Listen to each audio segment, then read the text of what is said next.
18 horas. Notícias de Manaus, Amazonas, Brasil e do mundo.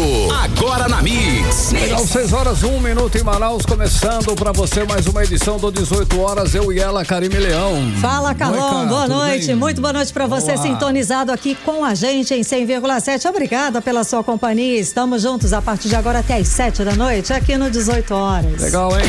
Sempre contando com a sua participação aqui no 18 horas, acione aí o 994887592 e participe conosco do programa 18 horas. Importante a sua participação, Claro, a gente muito. quer saber o que você pensa a respeito dos assuntos que a gente fala aqui no 18 horas. E está valendo também a sua participação para você que nos acompanha ao vivo pelo YouTube. Manda a sua mensagem de texto.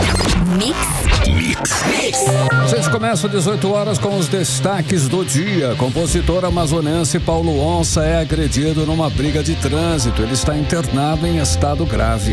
Radares de velocidade começam a aplicar multas em Manaus. Cortes de gasto do governo federal vai atingir projetos no Amazonas. Vamos atualizar a situação do agressor de Paulo Onça. A polícia vai falar em coletiva daqui a pouco.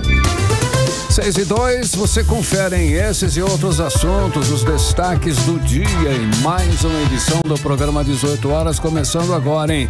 Vamos juntos até às 7 da noite aqui no melhor Mix do Brasil. Hoje é quinta-feira, 5 de dezembro.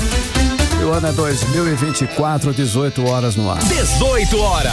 Olha aí, ó, nós vamos começar o programa falando de um tema que preocupa e preocupa muito, preocupa bastante, que é a violência no trânsito, que é uma constante. Casos recentes mostram que a intolerância está virando rotina e colocando vidas em riscos. Só para você ter uma ideia, hein, querido ouvinte, mais um episódio chocante aconteceu na madrugada de hoje. Compositor amazonense, o Paulo Onça, foi agredido durante uma briga de trânsito na rua Major Gabriel, na zona oeste da capital. Carlão, a gente sabe que esse não é um fato isolado. Esse ano nós noticiamos várias situações de agressão gratuita no trânsito. Tivemos vários casos, aquele do idoso que foi transportado no capô por uma certa distância. Em agosto, a gente teve o caso de um motorista que foi espancado até a morte em plena avenida depois de atropelar um motociclista. Foi ali um acidente, não foi nada grave, um acidente de trânsito. Daí a vítima, ela ainda tentou conversar com esse motociclista, só que começou a aglomerar muitos motociclistas pararam, começaram a aglomerar, perto, em volta dessa vítima. Ele ficou com medo, entrou no carro e fugiu, só que ele foi alcançado e dali foi espancado até a morte. Esses episódios mostram como é que a violência nas ruas está saindo do controle, não só aqui no trânsito. O trânsito já é perigoso por si só, mas as pessoas, as atitudes das pessoas que dirigem também.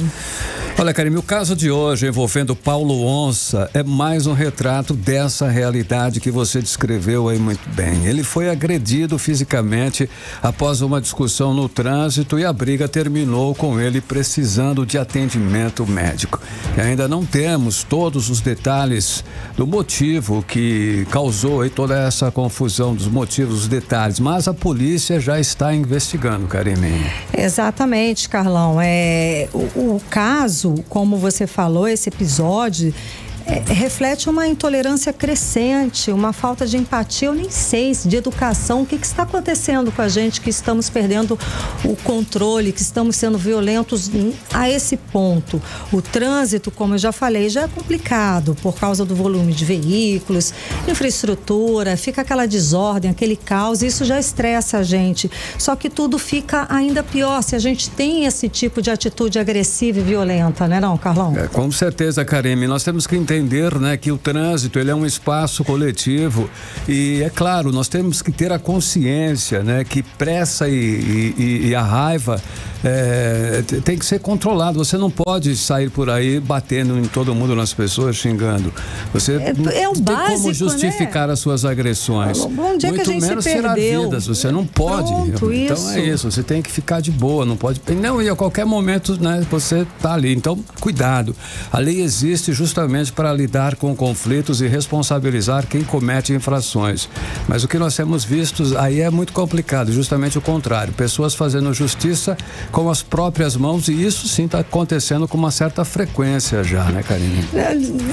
Onde foi que a gente se perdeu, que esquina errada foi essa que a gente virou? O que fica claro é que a gente precisa urgentemente de campanhas educativas mais intensas, sei lá, mais fiscalização das autoridades, mas sempre a gente precisa de punição exemplar para que seja exemplo e que a pessoa que de repente tem esse ímpeto de agir com violência para qualquer situação, pense nos outros que foram punidos rigorosamente, né, por qualquer ato desse sentido. Sem uma resposta firme das autoridades, é claro que esses casos vão continuar, fica impune. Nada vai acontecer, eu vou, atiro, eu vou, bato até matar a pessoa e aí ok, saio tranquilo. E não pode acontecer assim, não é? Vamos atualizar essas informações sobre esse caso do compositor Paulo Onça, agora com a repórter Nathalie Moraes, que conversa ao vivo com a gente aqui do 18 horas. Boa noite, Nathalie. Então, o autor das agressões já foi identificado pela polícia, Nathalie? Boa noite. Boa noite, Karime. Boa noite, Carlão. Boa noite, ouvintes do programa 18 horas. Ele já foi identificado, sim, Karime. Inclusive, a Polícia Civil aqui do nosso estado, né, está nas ruas neste momento. Os policiais do 1º Distrito Integrado de Polícia estão em diligência aí. Isso porque a polícia pediu aí a prisão preventiva do suspeito de agredir o compositor Paulo Onça durante uma briga de trânsito durante a madrugada dessa quinta-feira aqui na nossa capital. Só para, né, a gente frisar, Karime, esse caso aconteceu na Rua Major Gabriel, na Praça 14, na zona sul aqui da nossa capital. E para a polícia não restam dúvidas, tá, Karime? A Polícia Civil do Amazonas está tratando aí esse caso como uma tentativa de homicídio, certo, né? Os policiais, o delegado titular, o Cícero Túlio, está nas ruas em diligência. Inclusive, nesse momento, existe uma grande movimentação em frente à sede do 1º Distrito Integrado de Polícia, que também funciona ali na Praça 14, por ser, né, um ambiente onde o Paulo, né, o bairro da Praça 14 sim, é conhecido aqui na nossa capital por ser o berço do samba, e é um local onde o Paulo Onça é uma pessoa extremamente querida, né? E aí, desde que tiveram as primeiras informações em torno desse caso, se teve uma comoção muito grande pelo fato dele ser uma pessoa extremamente conhecida. O Paulo Onça é um policial civil já aposentado, né? Um policial civil da reserva. Então, além disso, né, ele é uma pessoa muito querida, não somente no mundo da música, mas também pelos seus colegas ali da Polícia Civil, exatamente pelos seus colegas de farda. Como eu disse anteriormente, os policiais civis estão em diligência para então prender aí um dos suspeitos. Pelo menos 4 pessoas já foram identificadas de terem participado ali das agressões e da ação. Meu Deus, 4? Ele apoiou de 4 pessoas do nada. É, Karime, assim, não... Participou pelo menos, ninguém fez nada, digamos assim. As informações repassadas por testemunhas, certo, é que houve uma colisão entre o veículo que era dirigido ali pelo Paulo Onça, né, e um outro motorista. Eles teriam discutido, né, e aí o compositor, o Paulo Onça, ele foi arrancado de dentro do carro pelo motorista do outro veículo, né? Tipo, ele bateu o carro, né? Teve um acidente normal. Exatamente. Teria tentado pedir desculpa e tudo. A esposa dele admitiu até que ele tinha ingerido bebida alcoólica, que ele tinha saído ali das proximidades da quadra da Vitória Régia, estava voltando para casa quando tudo aconteceu, mas ela mesma afirmou, e quem conhece o Paulo, né, todos afirmaram, ele é uma pessoa muito calma, que jamais teria qualquer tipo de reação agressiva. E aí aquele homem prontamente arrancou o Paulo Onça de dentro do carro e começou a chamar outras pessoas para promover e inflamar ainda mais para que tivesse ali uma agressão. Inclusive, o filho do cantor, do compositor, disse pra gente que mesmo com o Paulo Onça já desacordado, o homem continuou agredindo o compositor, principalmente na região da cabeça, até que ele tivesse ali realmente realmente desfalecido. E depois de tudo isso, o principal agressor, o motorista do veículo, ele fugiu do local sem prestar nenhum tipo de socorro. O Paulo Onça, ele foi conduzido para o Hospital e Pronto-Socorro João Lúcio, na zona leste aqui da nossa capital, onde ele passou por uma cirurgia durante a madrugada dessa quinta-feira. E o estado dele, Karime, é considerado grave, viu? A gente conversou com a Simone Andrade, ela que é a esposa do Paulo, e ela traz pra gente mais detalhes. Vamos conferir. Situação grave, porém estável. Então a gente precisa esperar 24 horas pós-operatório para a gente saber, né, como é que ele vai reagir. O Paulo Onça está entubado, né? Houve uma necessidade de entubar ele, por quê? Porque tá aí a medicação para que vai gradualmente, ele está desmamando, né? Tenho fé em Deus, eu estou muito confiante numa equipe médica, né, que foi assim de extrema importância, agiram muito rápido. O Paulo chegou aqui por volta de 1h30 da manhã, né? Esse acidente, né? Essa não é nem acidente, eu falo essa covardia, né, com esses bandidos que a gente já tem filmagem, a gente tem foto, a gente tem todo esse material que já foi passado para o primeiro DIP. Eu agradeço muito a pessoa do Dr. Cícero Túlio, que está tomando frente, né, de tudo isso, nosso delegado titular, né, todos os amigos estão aqui, todos. Eu nunca pensei, eu sabia que ele era tão amado, né, é uma pessoa, é um compositor de referência. 18 horas. Karine, Carlão e ouvintes do programa 18 horas, a gente ouviu aí a fala da Simone Andrade, ela que é esposa do Paulo Onça, compositor amazonense, né, que sofreu uma tentativa de homicídio aí depois de ter sofrido ali um acidente de trânsito na madrugada dessa quinta-feira. Só para finalizar, né, Karime, a Secretaria de Saúde aqui do nosso estado informou que o estado de saúde do Paulo Onça é grave, né, que ele realmente passou por um procedimento cirúrgico, que ele passou por exames de imagem e que ele segue internado em uma unidade de terapia intensiva no Hospital e Pronto-Socorro João Lúcio, sendo acompanhado aí por uma equipe multidisciplinar. A gente vai continuar acompanhando, Karime, se tiver qualquer atualização em torno da prisão, a gente volta aqui para trazer as atualizações para os nossos ouvintes. Aguardamos você, Nathalie Moraes, obrigada pelas informações. Carlão, absurdo. Violência, né, a gente tem até mensagem do WhatsApp a respeito do trânsito. Gratuita. Cássio Oliveira, da Praça 14, ele disse sobre o trânsito aqui em Manaus está complicado, mas estamos mais uma vez desamparados. Não temos para onde ligar num acidente de trânsito, pois ninguém atende. Ele fala aí da falta de ação, de atitude das autoridades. A verdade é que a violência no trânsito aqui de Manaus reflete algo pior, alguma coisa maior, a intolerância que está presente nas nossas relações do dia a dia. Foi o que eu falei, que esquina errada foi essa que nós dobramos, que a gente perdeu a capacidade de conversar, de dialogar, de entender numa situação extrema o que aconteceu, de resolver pela conversa.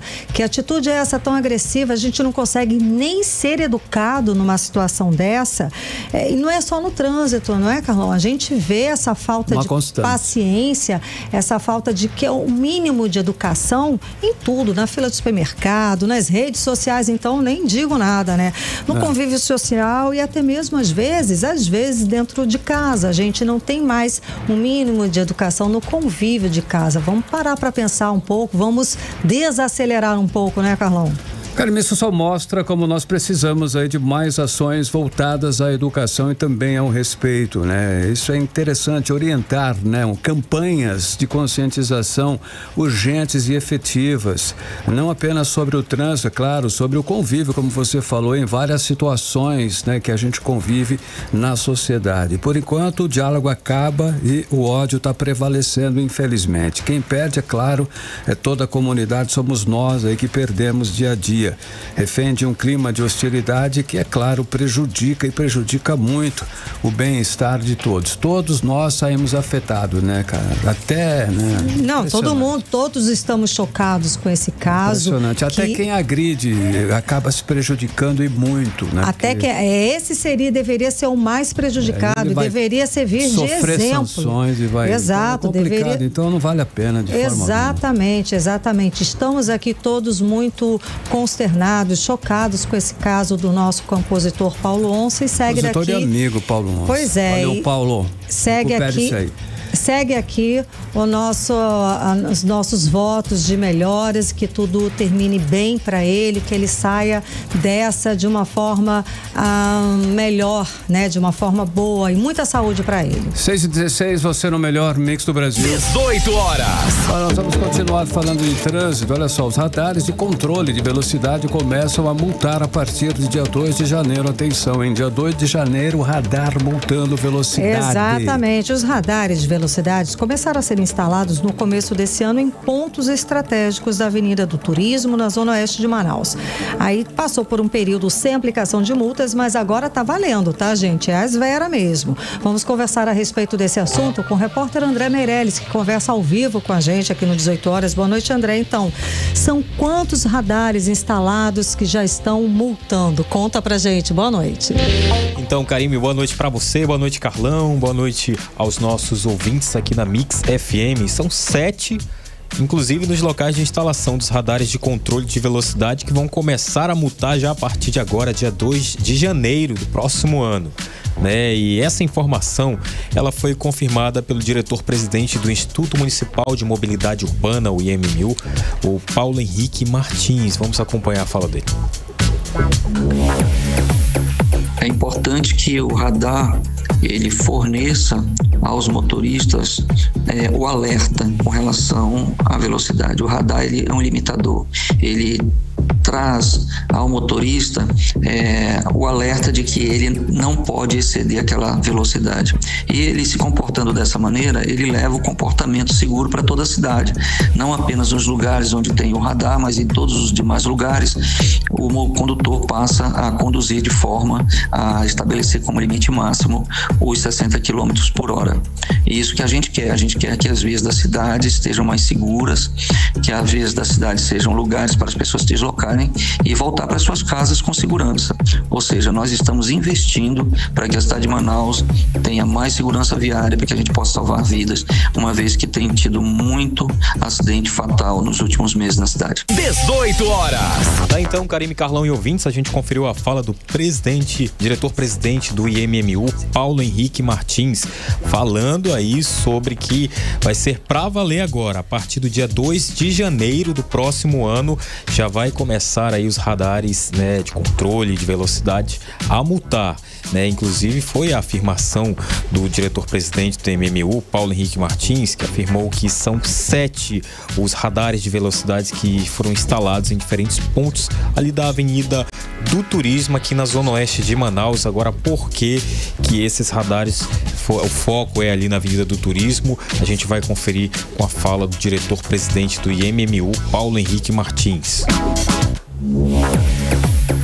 A Avenida do Turismo tem sido a avenida campeã de acidentes, principalmente após a inauguração do trecho rápido, o novo trecho que foi construído e entregue no ano passado pelo governo do estado.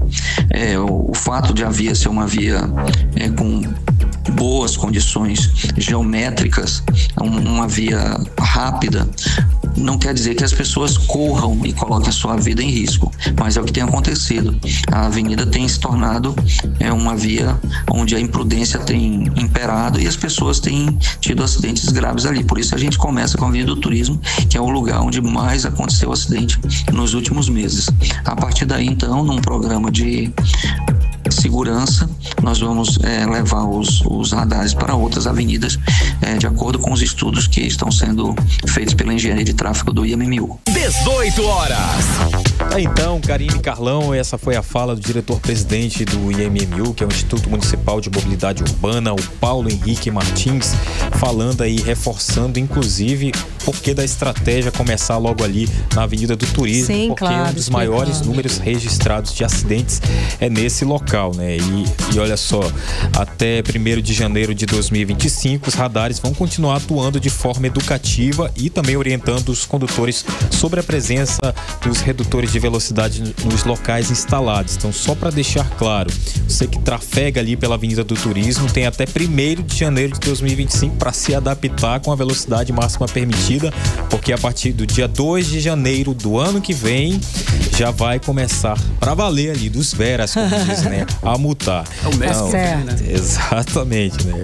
E aí tem placas ali de sinalização que foram colocadas, inclusive, e estão informando ali sobre a velocidade permitida e a presença também dos equipamentos. A expectativa é que a presença desses equipamentos incentive os motoristas a respeitar os limites da velocidade, né? Os locais de instalação dos radares são todos ali na Avenida do Turismo. Tem um que é Avenida do Turismo, Ponta Negra, sentido complexo turístico da Ponta Negra. Aí o outro na Avenida do Turismo, no posto do condomínio Mediterrâneo 1, no Tarumã, sentido aeroporto Eduardo Gomes. Aí tem outro também, todos são Avenida do Turismo, na Avenida Thales Loureiro, Ponta Negra, sentido complexo turístico da Ponta Negra. E Avenida do Turismo, oposto ao residencial Viver Tarumã, no Tarumã Sul, no sentido oeste. Na Avenida do Turismo, em frente ao condomínio Viva Vida Tarumã, no sentido leste. Na Avenida do Turismo, na Escola Municipal Marechal Cândido Rondon, na Ponte do Igarapé da Ponte Bolívia Tarumã, sentido norte. E final aqui da Avenida do Turismo, oposto à empresa Vida Film, no Tarumã, sentido oeste, Karine Carlão. Tá certo, tudo explicadinho. André Meirelles, obrigada pelas informações. Valeu, André. Agora 6h22, você no melhor Mix do Brasil. 18 horas. Economia. Olha só, o Natal deste ano promete movimentar 69,7 bilhões de reais em vendas no varejo. Isso vai dar aí um crescimento real de 1,3% em relação ao ano passado, segundo a Confederação Nacional do Comércio, hein? Apesar do aumento, o setor ainda não alcançou o nível pré-pandemia, quando em 2019 o faturamento foi de 73,7 bilhões de reais, Karine. Carlão, e a maior fatia desse movimento aí deve vir de supermercados e hipermercados, com 45% do total. Já as lojas de vestuário, calçados e acessórios vêm logo atrás, com 28,8%, devendo movimentar 20,07 bilhões de reais, isso em todo o Brasil, tá, gente?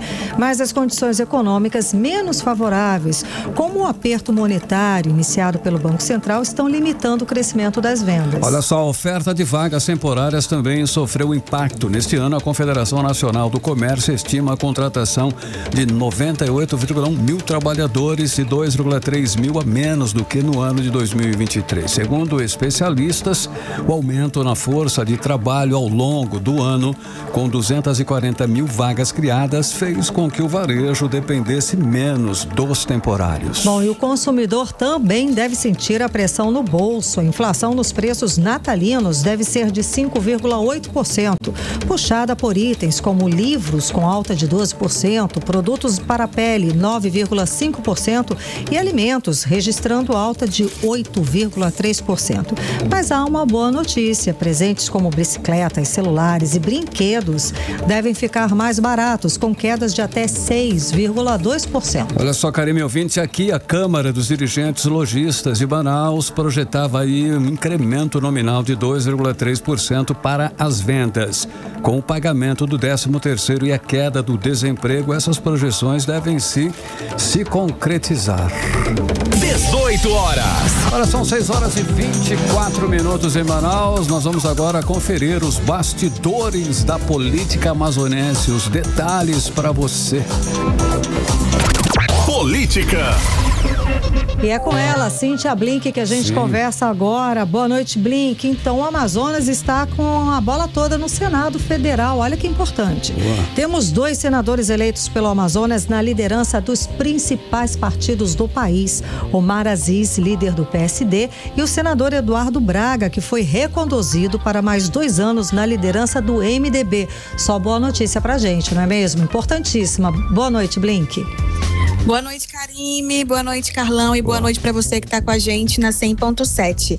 Pois é, olha só, em tempos em que a reforma tributária está passando ali pelo Senado, voltando para a Câmara, entre o presidente, enfim, mas no primeiro momento no Congresso Nacional, é bem importante sim, nós termos 2 dos 3, né? Nós temos 2 aí grandes nomes no Senado, nomes que influenciam, nomes que fazem a diferença.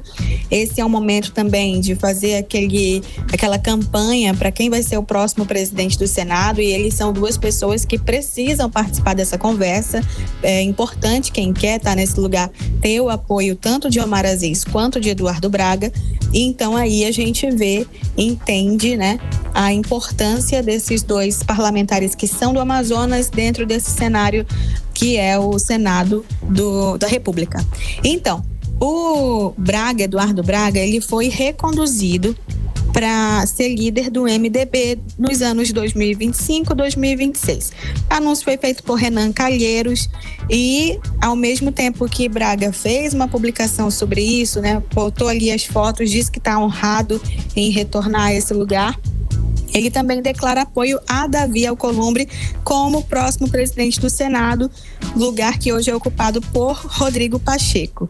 Então a gente tem Eduardo Braga mandando um recado de que, olha só, sou o líder, serei, né, em 2025, 2026, retorno aí a cadeira de líder do MDB e meu apoio vai para Davi Alcolumbre para ser o próximo presidente. Por outro lado, a gente tem Omar Aziz, que é líder do PSD e fala pela maior bancada do Senado. A gente está falando de 63 congressistas. Lembrando que no Senado tem 81 parlamentares, né? Então, ele é do PSD, mas a bancada pela qual ele fala envolve também o PL, o PT, o União Brasil, PP, PSB, Republicanos e PDT. Então, é fundamental ter Omar Aziz ali, quem quer ser o próximo presidente, que também já declarou apoio a Davi Alcolumbre. Então, nós temos aí no cenário do Senado da República dois grandes nomes no sentido de ter grande influência. Então, por exemplo, a gente fica um pouco mais tranquilo quando pensa na reforma tributária e no impacto disso na Zona Franca de Manaus, porque se é possível sair disso menos prejudicado, é porque nós temos ali Braga e Omar para falar por nós. Agora, se eles vão usar, a gente já está vendo eles usarem essa força a nosso favor. Se vão conseguir trazer bons resultados, porque apesar de eles serem grandes, serem fortes e tudo mais, é uma briga boa, uma briga tão grande quanto eles. Então, a gente tem que contar com essa força e aqui é independente de direita, esquerda, seja o que for. Essa é a hora de torcer pelo Amazonas. Karime, Carlão. Olha, falando em torcer pelo Amazonas, com relação aí a cortes de gastos do governo federal que podem e vão, né, atingir obras aqui no nosso estado, aqui no Amazonas. Quais são os municípios, no caso, que serão afetados aí, hein, Blink? Pois é, são 70 milhões de reais que vão ser cortados da região norte. Esse corte, ele tem como justificativa conter a alta dos juros, que a gente está sabendo que o juros está altíssimo porque chega na gente, né? O preço de tudo está mais caro.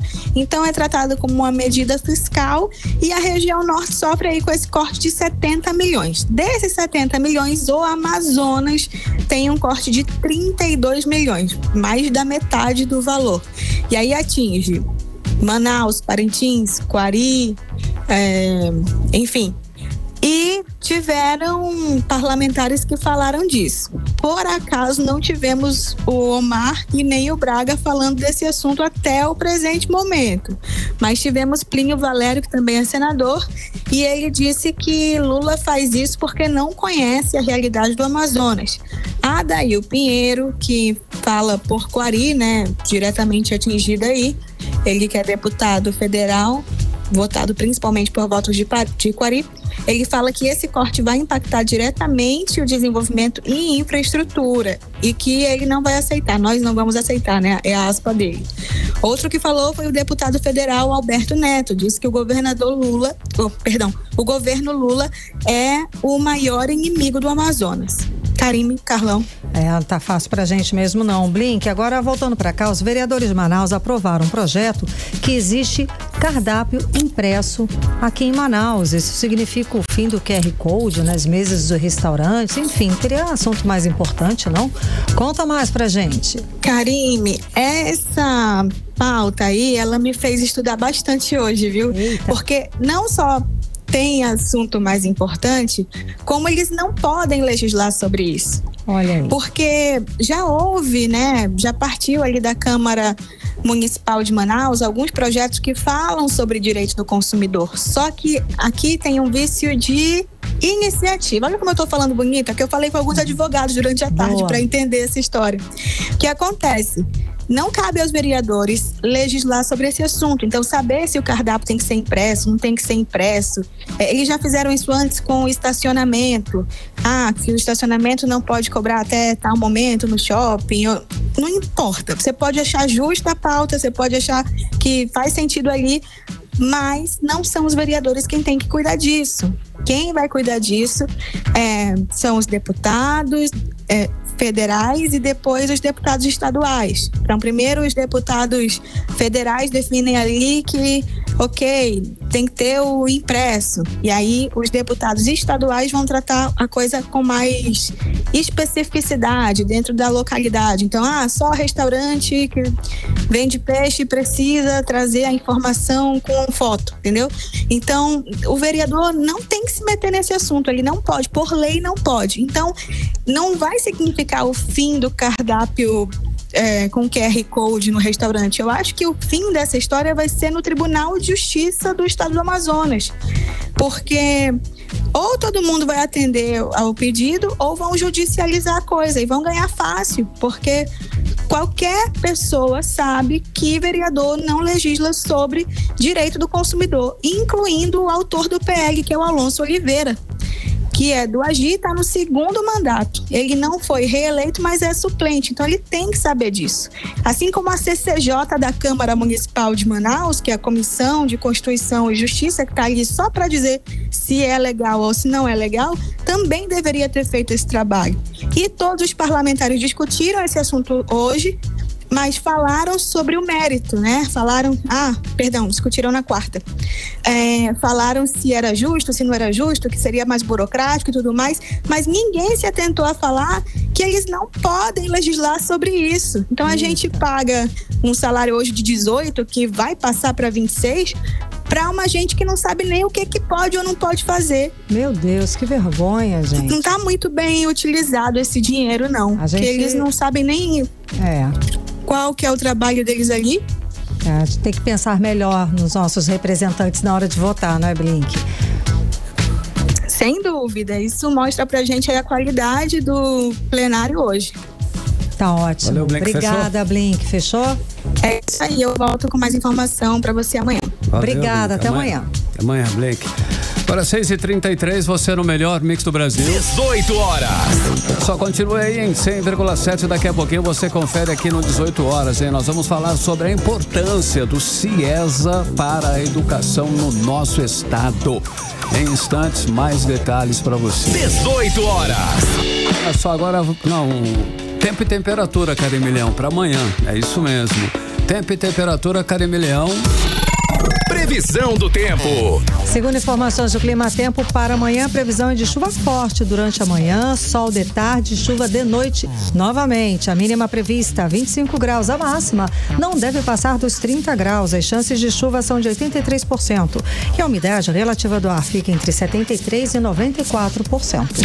Mix. Olha, o nosso Rio Negro, hein? Subiu mais 8 centímetros pelo segundo dia consecutivo, elevando o nível das águas no Porto de Manaus agora para 14 metros e 65 centímetros. 18 horas. Entrevista do dia.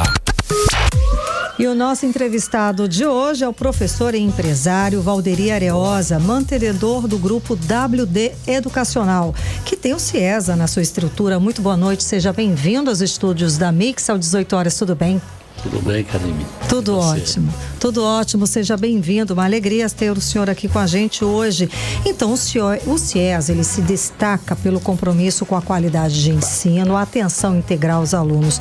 Como a instituição consegue manter esse padrão ao longo de tantos anos e quais são os desafios de oferecer um atendimento tão próximo e humanizado?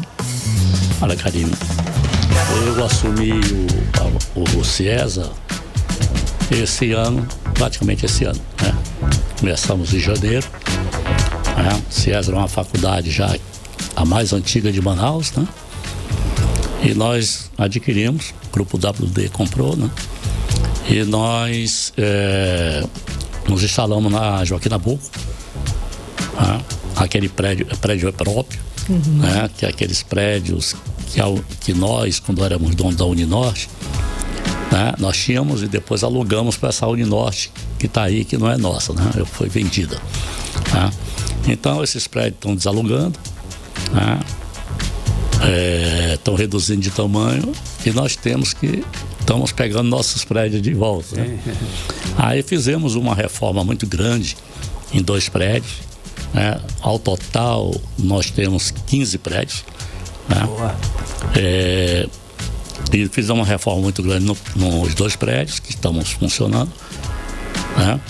E como o CIESA só tinha na época que nós adquirimos direito, então nós começamos a tocar o direito, né? Tocar o direito. Tá certo. E a nossa instituição é uma instituição que zela muito pela estrutura, pelo compromisso, né? Então nós somos hoje a única faculdade de Manaus, Centro Universitário de Manaus, que não trabalha com aula online. Nós não acreditamos em aula online, né? Nossas aulas são presenciais, né? Não trabalhamos com sala de 100, 150 pessoas também. Nossas salas são no máximo 50 pessoas. Poxa, tem tanta diferença isso. Muita diferença. Nossa. E também nós não usamos essa cadeira universitária, nós usamos poltronas. Opa! Né? Não, lógico. Poxa, daí você vê o tratamento, o foco com o aluno e realmente com a qualidade desse ensino. Porque o menor número de alunos é maravilhoso, é o sonho de qualquer escola e de qualquer aluno. Porque uma sala lotada, não tem como você trabalhar a educação, não é, professor? Sim, principalmente quando você dá 2 dias de aula presencial, numa sala de 150 alunos, e os outros dias dá online. Né? Não funciona. O online só funcionou para aquele presidente lá da África do Sul, Mandela, né? Que se formou estudando online. Agora, para outra pessoa, eu acredito que não funciona, não. Professor, o CIESA é referência aí no ensino superior amazonense, como o senhor já falou, inclusive, aí das vantagens, né, e das melhoras que o senhor tem feito aí nesse processo todo. É uma avaliação positiva, inclusive, do MEC. Na sua visão, qual o impacto dessas avaliações aí na reputação do Instituto e também na escolha dos alunos em estudar no CIESA? Isso ajuda muito, né? Esses detalhes fazem a diferença, não é isso, professor? Sim, principalmente, Carlão, porque nós trabalhamos com uma qualidade, numa qualidade muito alta, né? Nossos professores são doutores e mestres. Nós não contratamos especialista para a nossa instituição. Então, para poder dar aula no CIESA, tem que ser doutor ou mestre. Nós pagamos para esses professores, para o doutor, R$100 uma aula, e para o mestre R$90. Então, enquanto as outras instituições estão pagando 35, esse valor para especialista, aquele aluno que termina o ano, forma e no outro ano vai dar aula de novo, vai dar aula para os colegas, né? Então nós não admitimos isso, nós queremos uma qualidade realmente de ensino, né? Foi por isso que eu voltei para o ensino superior, né? Comecei com o ensino básico, fundamental e médio, lá no século, né? Por sinal, o século decolou de vez, né?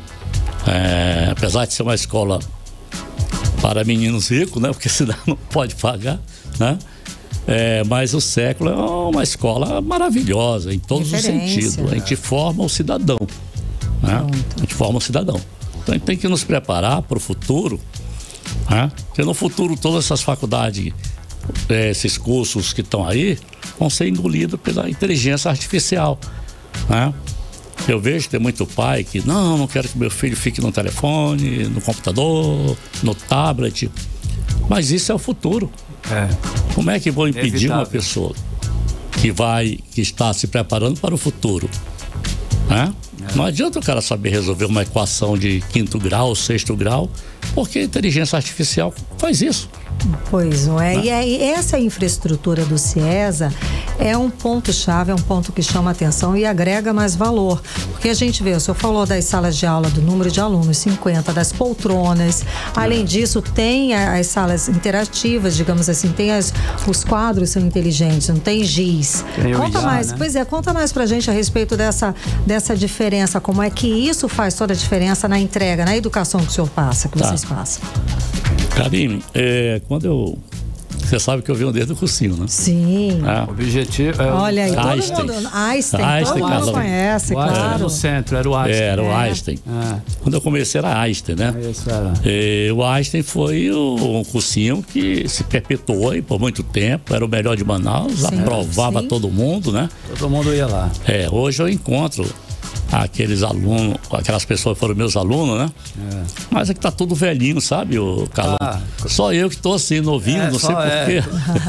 Inclusive, eu fui aluno lá também. Foi só mesmo. o outro que tá mais velho que o senhor. Tá vendo? A gente olhando assim acha que é o contrário. Verdade.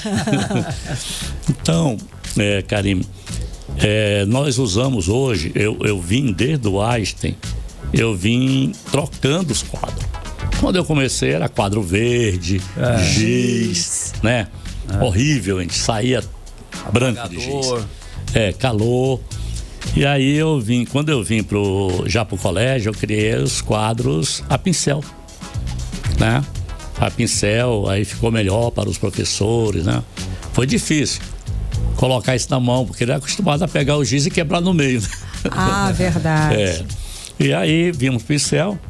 E agora entramos com as telas interativas. Desde o ano passado, que nós no século já usamos as telas. Com a garotada a partir do maternal, veja bem. Né? Que tudo. Usamos as telas. A vantagem dessas telas, tipo assim, você vai apresentar alguma coisa. Hoje tudo está na internet. Né? Se você quer apresentar um país para o aluno, você não precisa estar tentando desenhar o país ou falar como é o país. Ele põe o país no quadro. Aí entra no Google, vai pelas ruas, percorre a capital. Tudo. Eles vem um passeio virtual sobre os lugares. Porque antes eram aqueles mapas desenhados que não dava uma noção real das coisas. Deve ser transformador ter uma aula assim. Então, veja você. A gente nós não começamos lá a partir do terceiro ano, a partir da faculdade. Nós começamos desde a pré-escola. Então, um menino de 2 anos está acostumado com essa linguagem. Já está acostumado com essa linguagem. Pois professor, o senhor está oferecendo aí essa certificação para a formação multidisciplinar, que é cursos de tripla certificação. Como é que é isso? Me explica pra gente. Alô, é o seguinte. Esse processo. Nós resolvemos não trabalhar mais com esses cursos de certificação única.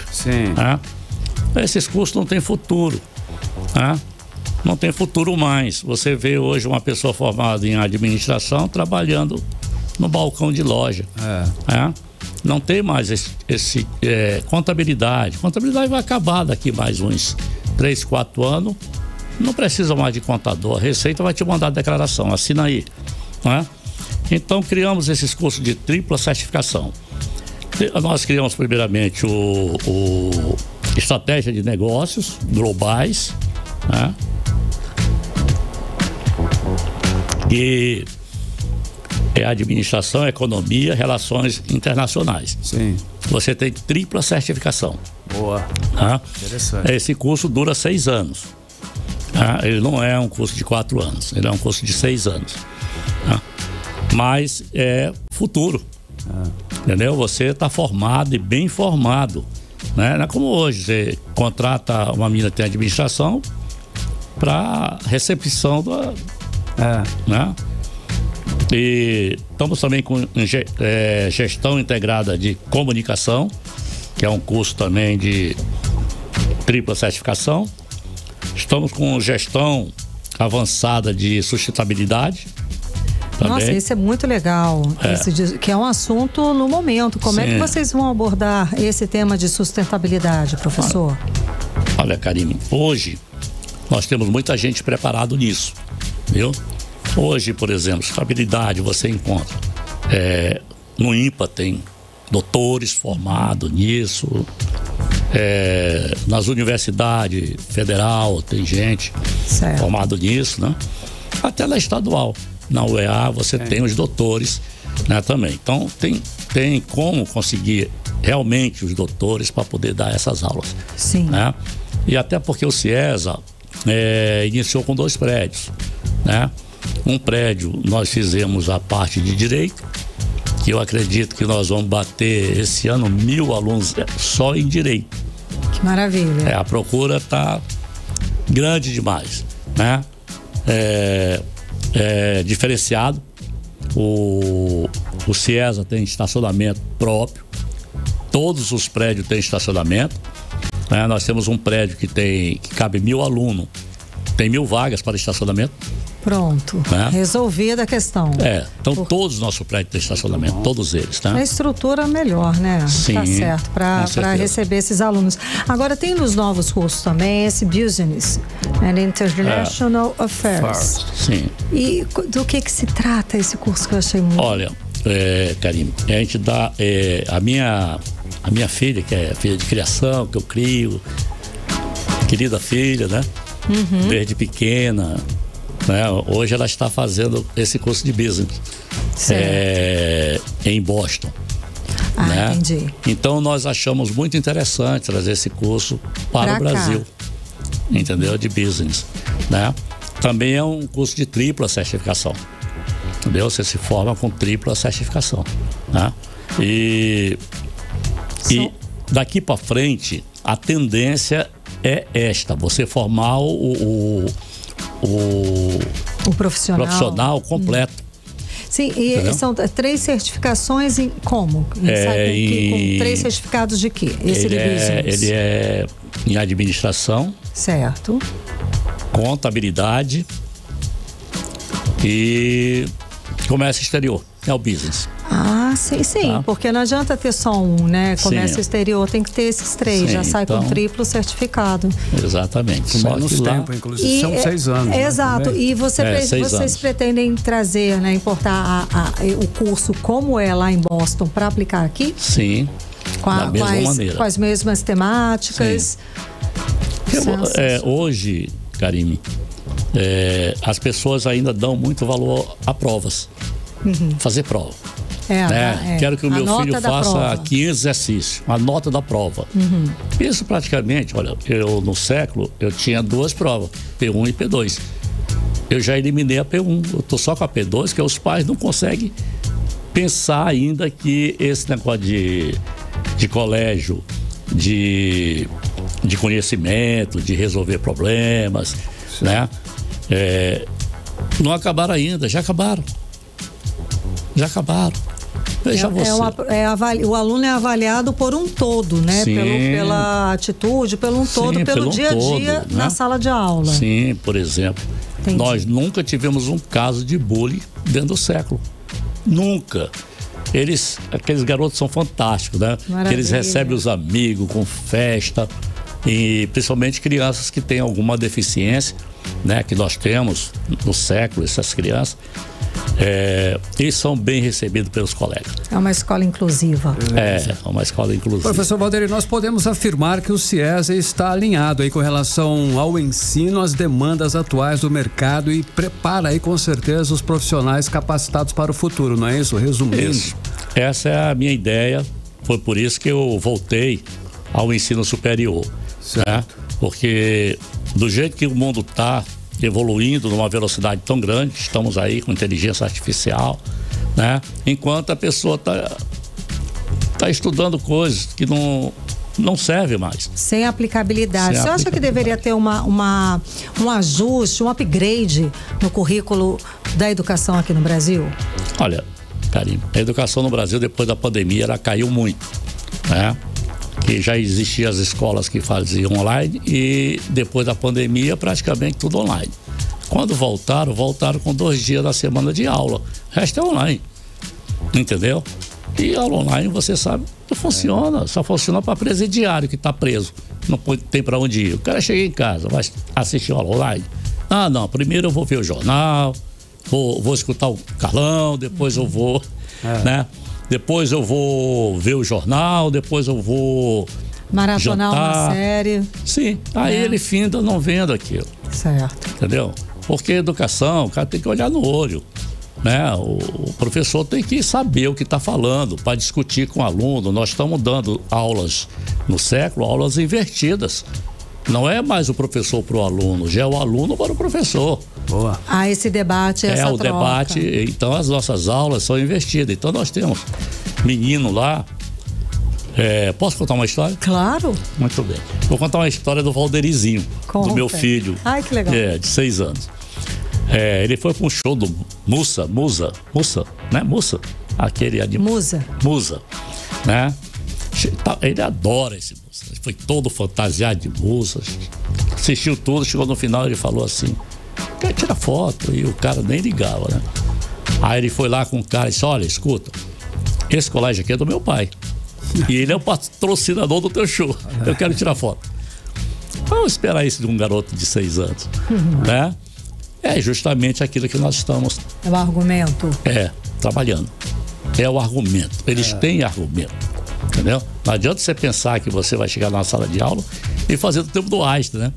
O cara perguntar: de onde saiu isso aí, Valderi? Eu digo: daqui, da ponta do giz, né? Presta atenção, né?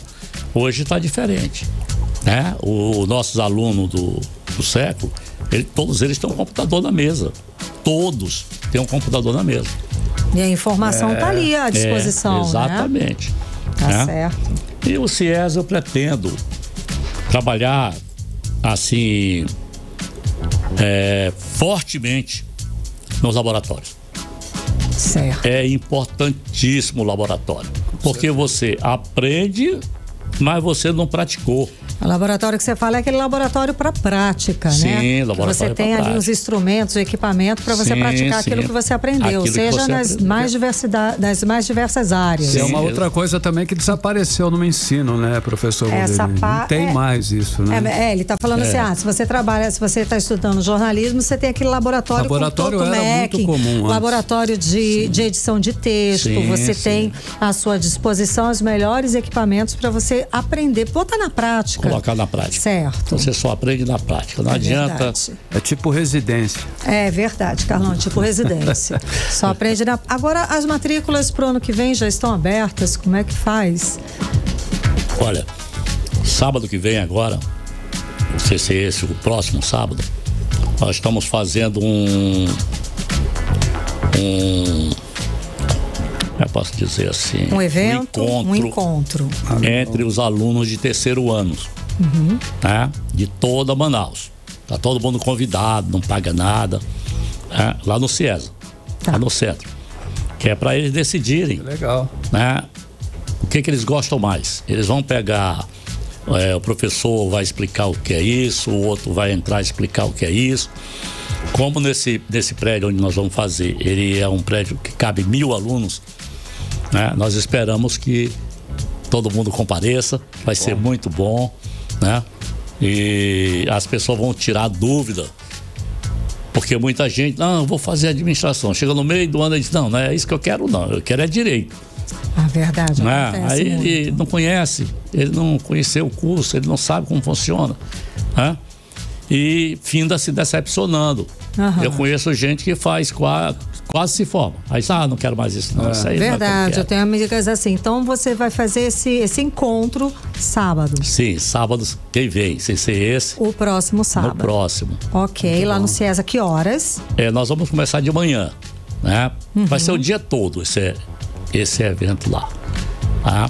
Vamos ter os professores explicando, vão ganhar prêmio. Opa. Olha que legal. Vai ter o prêmio para todo mundo. Beleza. E o CIESA, eu te garanto, Carlão, nós hoje vivemos aqui em Manaus com uma situação complicada, porque não tem mais a qualidade nas faculdades. Não tem qualidade. Acabou a qualidade na faculdade, né? Ninguém aprende mais nada. É um problema de um lado, é um problema de outro. Não, mas eu vou para federal, que lá é boa e tal. Mas tem dia que tem mês que passa o mês todo sem aula. O cara não sabe quando se forma. Tem greve, tem isso, tem aquilo. Então, Ah, não, vou optar por uma faculdade particular. Mas não tem qualidade. O que adianta? Ah, não, sou formado em administração, meu diploma está na parede. O futuro, quem vai administrar, vai ser o dono da empresa, né? O dono da empresa que administra, vai ter os assessores, né? Sem dúvida alguma. Mas é ele que vai administrar. Esses meninos que vêm aí, esses meninos vêm voando. Essa garotada que vem aí, né? Sim. Essa geração alfa agora. Já é um outro pessoal, né? Outro pessoal, não tem nada a ver. Então tá ótimo. Muitíssimo obrigado. O evento vai ser no sábado que vem, de manhã, lá no CIESA. Então os alunos que estejam, as pessoas interessadas em participar dos cursos do CIESA vão lá para ouvir mais informações e para poder saber como fazer isso. Sim, tirar suas dúvidas. Tirar as dúvidas. Então lá no CIESA, no próximo sábado. O próximo sábado. Ok. Às 8 horas. Às 8 da manhã, lá no CIESA. Não esqueça, vai ter prêmios, hein? Gente, vai ter prêmio. Além de toda a informação, sim, vai ter prêmio, tá bom? O sábado agora é dia 7, o próximo sábado é 14. Isso, exatamente. Então, tá. A partir das 8 da manhã. A partir das 8 da manhã. Tá ótimo. Muitíssimo obrigada pela sua presença conversando com a gente hoje aqui. Obrigada. Boa noite e mais sucesso. Boa noite, Carlão. Professor. Boa noite. Programa 18 horas, Rádio Mix. Obrigada, boa noite. Muito obrigado. Conversamos com o professor e empresário Valderi Areosa, mantenedor do grupo WD Educacional. Agora são 6 horas e 56 minutos, você está no melhor Mix do Brasil. 18 horas. Esporte. Então, o nosso giro de esportes. Vamos conferir os destaques. Olha só, a decisão do Brasileirão desse ano ficou mesmo para a última rodada. Após as vitórias de Botafogo sobre o Internacional e do Palmeiras sobre o Cruzeiro. A definição acontece nesse domingo. Para conquistar o título, o segundo em menos de 15 dias, o Fogão, o Botafogo, precisa aí de um empate contra o São Paulo no estádio Newton Lins, o glorioso, Karime. Ou seja, já tá com a mão na taça, né, Carlão? Tá. Já o Palmeiras precisa vencer o Fluminense no Allianz Parque e torcer por uma derrota do Botafogo para ser campeão. Tá mais difícil. A última rodada também definirá vagas para a Copa Libertadores e Copa Sul-Americana. E vai definir também as equipes que serão rebaixadas para a Série B. Todos os jogos acontecem simultaneamente para garantir a integridade da competição. A expectativa é de uma rodada final emocionante, com atenções voltadas para os estádios Newton Santos e Allianz Parque, onde os candidatos ao título entrarão em campo. E a FIFA sorteou hoje à tarde, Carlão, os 8 grupos do Super Mundial de Clubes de 2025. A competição, que conta com 4 times brasileiros, acontece entre 15 de junho e 13 de julho de 2025. Olha, o time brasileiro com o caminho mais difícil é o Botafogo, com o PSG, Atlético de Madrid e Seattle Sounders pela frente. O Palmeiras terá de encarar o Lionel Messi, mas possui uma chave acessível com o Porto, Al Ahly e Inter Miami. E o Fluminense também é candidato a uma vaga nas oitavas de final. Caiu no grupo com Borussia Dortmund, Uslan Hyundai e Mamelodi Sundowns. Já o Flamengo vai enfrentar Esperança de Tunis e Chelsea e Lyon. Bacana, e os 2 melhores de cada grupo avançam para as oitavas de final. Os duelos de mata-mata vão em jogo único. E você confere em 6h58. 18 horas. Nós vamos conferir os destaques de hoje no 18 horas. 18 horas. França acredita que a União Europeia corre risco ao finalizar acordo com o Mercosul. Itália quer mudar pontos sobre a agricultura do acordo firmado entre a União Europeia e Mercosul. Terremoto de magnitude 7 atinge a Califórnia. Não há relatos de danos ou vítimas. Irã aprova lei que impõe restrições de vestimentas mais severas. Mix. Seguimos direto para o editorial 18 horas. Editorial 18 horas. A recondução do senador Eduardo Braga à liderança do MDB por mais 2 anos é uma notícia importante para o Amazonas. Estamos falando de um dos maiores partidos do Brasil, com influência direta nos rumos da política nacional. Braga, além de relator da reforma tributária, agora reforça sua posição estratégica para defender interesses cruciais do nosso estado, como a manutenção da Zona Franca de Manaus, que depende de uma condução cuidadosa nesse momento que é decisivo. E não podemos esquecer o papel igualmente importante do senador Omar Aziz, que é líder do PSD, outro gigante da política brasileira. Omar tem se consolidado como um dos principais nomes no cenário nacional, com trânsito livre, inclusive, no governo federal e uma relação de proximidade com o presidente Lula. Esse alinhamento tem garantido investimentos robustos e estratégicos para o Amazonas, colocando o nosso estado em destaque. Com dois líderes de peso, como Eduardo Braga e Omar Aziz, o Amazonas com certeza ganha voz ativa nos grandes debates do país. É um momento raro de força política que precisa ser, sim, valorizado e acompanhado de perto pela população. Afinal, são lideranças como essas que vêm o poder de assegurar o desenvolvimento da nossa região e proteger os direitos de quem vive aqui. Com Eduardo Braga e Omar Aziz à frente, o Amazonas tem a oportunidade de fazer valer sua importância no cenário nacional. 18 horas. 7-1, Karime, boa noite. Boa noite, um beijo, até amanhã. Você ouviu 18 horas. As notícias do Brasil e do mundo. De volta amanhã.